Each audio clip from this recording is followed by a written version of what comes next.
for like, he does arenas and amphitheaters and shit now. So it's like it's gone the other way. It was a couple weeks ago, but he was like, I remember coming to this city when I got 30 people at the club, and I think it was like 20,000. He's like, there was 20 people at the club, and now I did 20,000. It was pretty cool. Do you see? I mean, his special he shot it in Houston where the Rockets play. Yeah, and he sold out 2 shows there. You know what I mean? Like back to back, 18,000 seat or whatever it is, 20 shows. I mean, that's 40,000 people in a night. It's really fucking crazy, man. When you study it, dog, I'll tell you who I give props to. I had a conversation with him one night, and this is exactly how the conversation went. It was in '98 when Houston was the hottest club in the country. Yeah. And I was walking into the Laugh Factory, and who's walking in but Dane Cook. Yeah. And I go, Dane, how is Houston? And he looked at me and he goes, it's a great club. Just too many nights. I got to figure out how to condense my nights. And next thing you know, he was at that bar every Tuesdays, and they were just there to see him. In those days, they didn't want to see anybody else. I don't give a fuck what anybody tells you. Yeah. Everybody went there to bomb. To Dublin's or? Dublin's. Yeah. Early at Dublin's, you just went there to bomb. I still remember watching 3, 4 comics bomb. I ate a bag of dicks, and I said, there's no reason to go back there again. Man, he would just torch the room. He would destroy them. It would just be, dude, amazing to watch. I had him on last week on a podcast, and we were talking about that, and I was trying to tell the listening and viewing audience, like, because I used to go to those shows. I didn't get on. I remember asking I gave Jay Davis a VHS. I was like, he was like, yeah, like looking past me. He was like, sure, man, like talking to other people. I was like, fuck. But I gave him my VHS tape, and I sat through a few of those shows. Dane, like the fucking walls would shake. I remember sitting there and being like, what in the fuck, man? Like it was so destructive. It might be like the hardest I've ever seen anybody kill. I was there. I saw it, and it's not that you were jealous, it's that you were defeated. You didn't want to go back. Like you're like, there's no reason to come here. I already know this is Dane's room. I'm not gonna ever repeat. I did this an East LA room one time where I bombed like that. I was like, shit. It was like all Mexicans and all Mexican comics, and I went up there like 2-3 years in, just ate shit. I was trying to do crowd work, and I was like, hey, what do you think about this? Someone goes, who cares? I was like, oh yeah, in those days. And then I got off stage, and the guy hosted was like, damn, like that was wild how bad he did. Like he was talking about it. And then I was like sitting backstage. I was like, fuck. And then I go, hey man, so can I come back? Like maybe in a month or something. He was like, you'll come back here? Like in front of everybody. He was like, he said he'll come back here. I was like, God damn, because I ate shit so hard. I never went back, but I was asking for it. So I met you in '98. No, after that, no, I wasn't even out here then. When did you start comedy? 2002. 2002 is when you started. Yeah. And when did Rogan go on the tour that you opened for? 2007. That man tour. Yep. And you were already in Ohio. No, I was out here. I was living out here. Okay. Yeah, and I opened for him on that, and then I really fucking I met you the night before he shot a special in Columbus, because I remember he invited me out, Ari, and then he was like, "Oh, Diaz couldn't make it, so Diaz is coming on another flight." Diaz walks into the hotel in his tracksuit. He was like, "Dog, I gotta tell you something. This fucking asshole on the flight." He's like, "I almost got arrested today." And he fucking said that he was on a flight and that it was first class, and they put his food down, and the guy in front of him leaned back. So Joey shoved his seat. and the guy leaned back again. He goes, "Hey, like you're fucking leaning on my food, man." So the guy did it again. So Joey stood up and went around and stood above the guy, and the guy was like, "Hey man, I'm just like leaning back." He goes, "You're leaning back on my food." And the guy like went to adjust or like stand up, and Joey put his hand on his shoulder and was like, you don't gotta do nothing right now. Just sit straight. And then when you got off the flight, you said there was 2 Columbus PD officers on the jet bridge, and they were like, "Jose Diaz," and you're like, "And I got this weed under my nuts." I did. You really fucking did. And then, and this is, by the way, this is me meeting him. I don't know anything about him. I was like, oh shit. And then you said you just were like very polite, like, oh yeah, no, the guy, this and that. You kind of talked them down. And they were like, all right, good to go. Got off. You're like, this guy was a total fucking. You have a memory and a half. I do. That was exactly how it went down. And here's the crazy thing. Like, he kept doing it to me. Like, after I said to him, your chair is broken. His chair was broken to start off with. Okay. So now when he would lean back, I really opened up as a gentleman. He was an LA cunt. Mm-hmm. He was like a set designer. He had that smell to him as a casting director. Yeah. Or an agency, at a boutique agent. Yeah. He was one of those scumbags. Yeah, those are the worst. And he looked at me like, and when I put my hand on his shoulder, again, he's one of those faggy people that yelled assault. Yeah. So when I sat down, he's like, you assaulted he got me. up and went to the stewardess. And now the stewardess is giving me the Malouk eye. All the stewardesses giving me the fucking Malouk eye. And I'm like, this is not going to be good. Yeah. And in those days, I had my sleep apnea bag. And at this time, I was getting in trouble at airports every other week. Every other week, I was having a beef at an airport. Really? Between the cocaine and my attitude, and it was just a bunch of things that attributed to it. And I remember when we got off the plane, the cops were waiting for me, and I'm stinking a reefer. Because after 3 hours, even with the anti-stink bag, the shit would leak out. Those anti-stink bags you could buy, they really do sell them. I'm not kidding you people. They sell them down in Hollywood where they wouldn't stink. But after 2 hours, the weed was so pungent that you could smell it on your body. And the two cops stopped me, and the faggy guy was standing there going, you should put him in jail and all this. And I'm like, I didn't do nothing to go to jail. I tried to be a man and explain something to you, right in front of the cops. I'm like, but you were too much of a cunt, an LA cunt. And the cops kind of were like, oh, I get what's going on. I go, these guys are fucking. Because they're blue collar guys. So he walked away. Yeah. And they held me there so we couldn't be at the luggage together. And that was it. But there's a God. See, after these motherfuckers, I don't know whether he sent his son to kill Jesus. I don't know whether he's Chinese. I don't know whether he's a Buddha.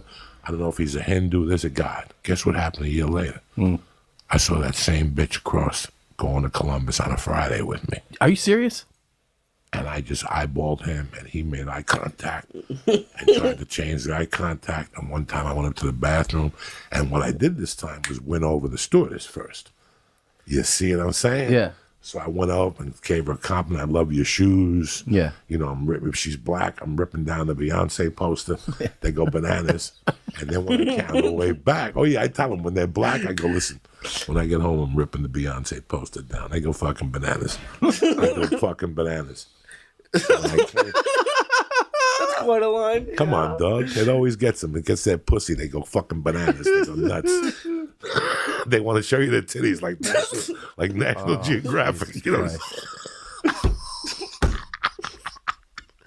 That's how they got those fucking poor African women to show you their titties on National Geographic. So, on the walk back, I said, hey, remember me? And dog, he lost all the color in his face. There was no more stewardess. There was no Columbus cops. So I just sat like he was in row 3A and I was like in 4B. So for 2 hours, I just tapped my hand and stared at him. And every time he would look at me, I was eyeballing him, giving him two Malouk eyes. It was tremendous. He got off that plane and ran. I bet. He ran off that fucking plane. And I giggled all the way to whatever because there's a God in the fucking sky, you dumb fuck. You fucking dummy acting that way. I was a gentleman. A couple weeks earlier, I'm going to Newark. I always take an aisle seat. Man, I don't say a word to nobody on the plane. I don't talk to nobody on the plane. I don't start it. I don't ask them where the weather. Nothing. I sat next to Barkley last year. The whole flight. I didn't say nothing to him until we got off. What you say? I loved you at Philadelphia. That's it. We walked off the plane.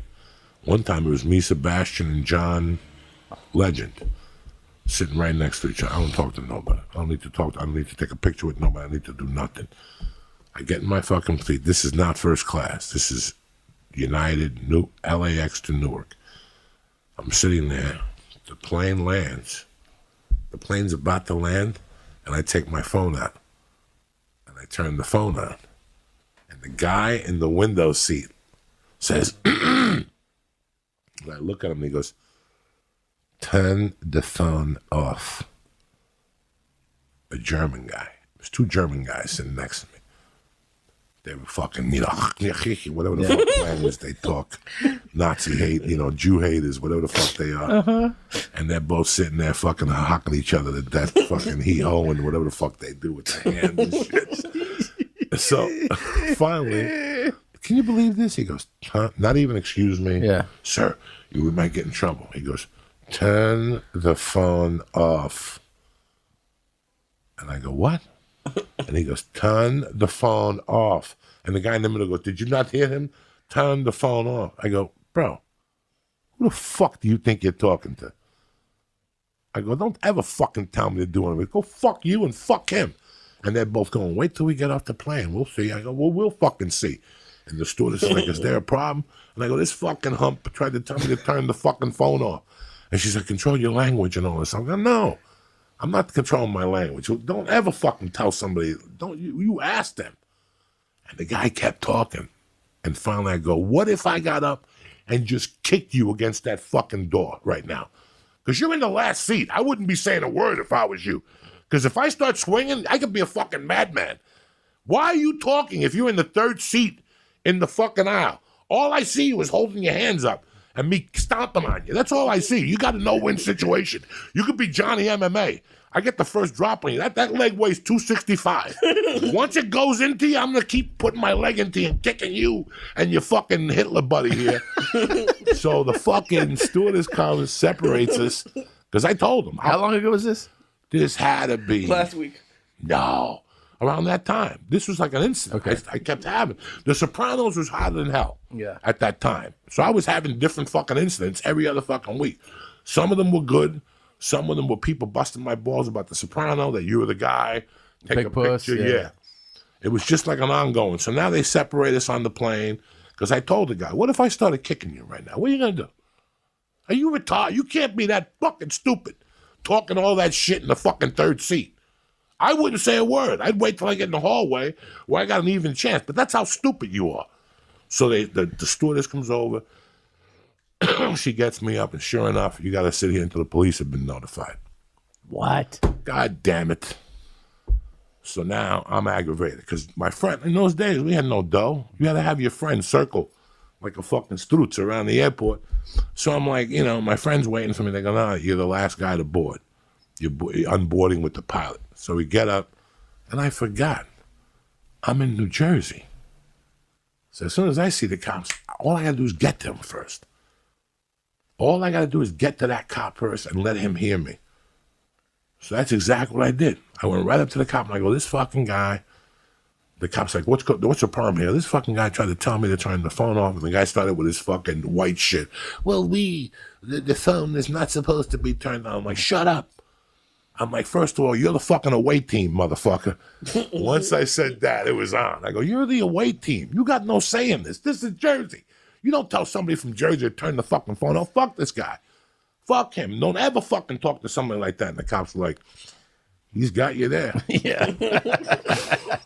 So the one cop walked them, and the one cop walked with me, and I just kept saying shit. Remember, you're the away team, motherfucker. Don't ever forget that shit. We got you. I can make these guys turn you in and rape you to death. You're missing right now. You're missing. This could be like Pulp Fiction at the end when you call the two hillbillies to fucking in. This is Jersey. These two cops could take you on a long ride, and you'll never come back. We saw them evacuating the plane in Newark, and that's it. That's it. We don't know nothing. No, seriously. I had a bunch of incidents. I forget how many incidents. Seriously? One time I'm fucking walking on a Newark airport with a bag of reefer, and there's 10 cops coming at me with those dogs. Oh, shit. And I had to go into a fucking men's bathroom, take the weed out, and I hid it in the toilet paper roll. You know me, dog. And I went back out there, and they're barking and shit. Barking all around. I fucking took the fucking bag back, put it in my nutsack, and ran outside. Oh, I was having... Another time I was somewhere smoking a fucking joint. A cop pulled up on me at an airport. I'm outside smoking the fucking joint. And they're like, what do you think you're doing? They pull me aside. I got pulled over in Detroit one time. Wait, so what happened when by they... the DEA. Really? Yeah. Coming from Miami to Detroit. Please. So when you were smoking, though, because, one of my friends, I know, like, the whole world, has changed with weed. One of my friends is so casual that, like, whenever we're traveling somewhere, he's just, like, smoking on any street without ever looking or anything. I'm like, you don't even think about it at all? I don't think about it. Really? Why Any would street? I? This is America. I know. And number one, is America. Number two, if you're a cop and you're really concerned with marijuana I'm not concerned with it. and pulling you over and talking to you, I would not. I don't have the decency to go to a park where kids are playing and spark up. I'm not talking about that. Yeah. I'm talking about go outside right now and spark up a joint. I've had that for 20 years. You always were like Before the law, before the fucking paper. that. What did that cop say to you when he said, what do you think you're doing?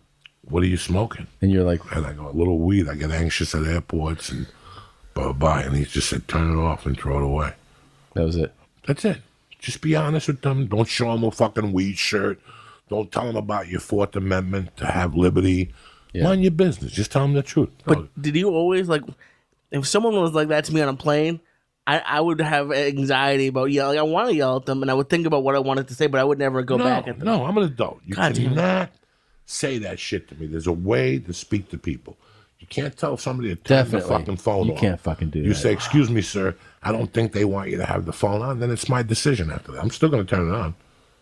I love in the old days when they'd say, there's still a phone on the plane. How do you know? Yeah. That's for white people to believe. Well, there's still a phone on. Check your phone. I've had the phone on the whole fucking time. Everyone's phone was on. Yeah, and they try to scare you. Like somebody, Yeah. the pilot says there's a phone on. We're going in like fucking Marines. You understand me? Welcome to church, motherfucker.